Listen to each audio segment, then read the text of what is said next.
UN general assembly में विदेश मंत्री सुषमा स्वराज ने पाकिस्तान को करारा जवाब दिया है। दुनिया के सामने सुषमा ने साफ कर दिया कि पाकिस्तान पर लगाम लगाए आतंक नहीं अगर लगाया जा सकता है तो उसे अलग थलग कर देना चाहिए। साथ ही ये चेतावनी भी दी है कि आतंकवाद पर अपना पराया करने से आतंकवाद को नहीं हराया जा सकता। माननीय अध्यक्ष महोदया, 1 वर्ष पहले मैंने इसी पवित्र मंच से अंतर्राष्ट्रीय समुदाय के सदस्यों को संबोधित किया था।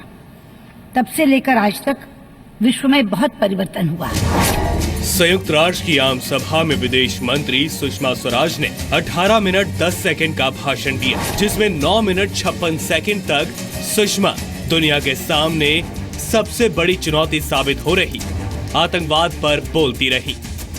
सुषमा स्वराज ने आतंकवाद पर बोलना शुरू किया तो सबसे पहले 9/11 का जिक्र किया और दूसरे ही पल दुनिया को चेतावनी दे दी कि संभल जाओ, नहीं तो हम आतंकवाद के खिलाफ पूरी तरह से असफल हो जाएंगे।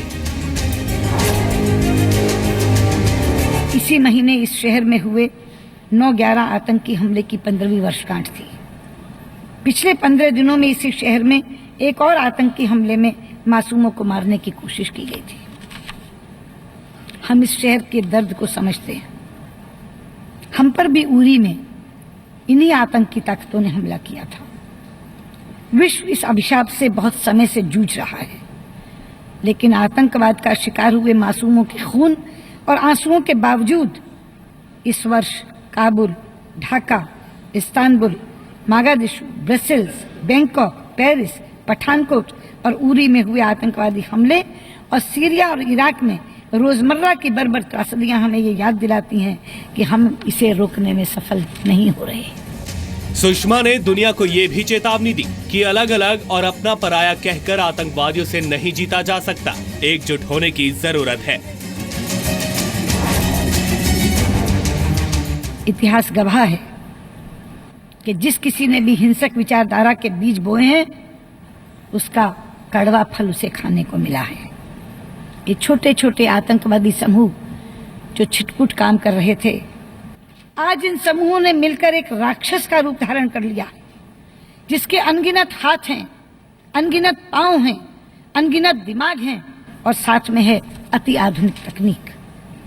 इसलिए अब अपना या पराया, मेरा या दूसरे का आतंकवादी कहकर हम इस जंग को नहीं जीत पाएंगे। पता नहीं ये दैत्य किस समय किस तरफ का रुख कर लेगा। सुषमा ने यह भी कहा कि ऐसा नहीं हो सकता है कि एक देश आतंकवाद से लड़े और दूसरे उसे समर्थन दे। आतंकियों को मदद करने वालों को एक्सपोज करना ही होगा। सबसे पहले हम इसे स्वीकारें, आतंकवाद मानवाधिकारों का सबसे बड़ा उल्लंघन है, क्योंकि वो निर्दोष लोगों को निशाना बनाता है, बेगुनाहों को मारता है। वो किसी व्यक्ति या देश का नहीं बल्कि मानवता का अपराधी है। और उसके बाद देखना होगा कि इन आतंकवादियों को पनाह देने वाले कौन कौन हैं। आतंकवादियों का न तो कोई अपना बैंक है, न हथियारों की फैक्ट्रियां, तो कहां से उन्हें धन मिलता है?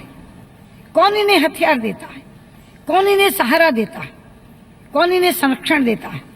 ऐसे ही सवाल इसी मंच से अफगानिस्तान ने भी कुछ दिन पहले उठाए थे। अपने भाषण में सुषमा स्वराज ने यह भी जता दिया कि आतंकवाद पर भारत अगुवाई को तैयार है, लेकिन दुनिया 20 साल पुराने एक्शन प्लान को लागू करे तभी आतंक के खिलाफ लड़ाई तेज हो सकती है। सन 1996 से भारत द्वारा ने प्रस्ताव दिया है। 20 साल गुजर गए। आज 2016 में भी हम CCITO निष्कर्ष तक नहीं पहुंचा सके। इसी कारण हम कोई ऐसा अंतर्राष्ट्रीय मानक नहीं बना सके हैं जिसके अंतर्गत आतंकवादियों को सजा दी सके या उनका प्रत्यार्पण हो सके। इसीलिए आप सबसे मेरा अनुरोध है कि ये सभा पूरे दृढ़ निश्चय के साथ जल्द CCIT को पारित करे। आतंकवाद पर सुषमा स्वराज के भाषण की दुनिया में तारीफ हो रही है, जबकि पाकिस्तान अलग थलग पड़ता जा रहा है।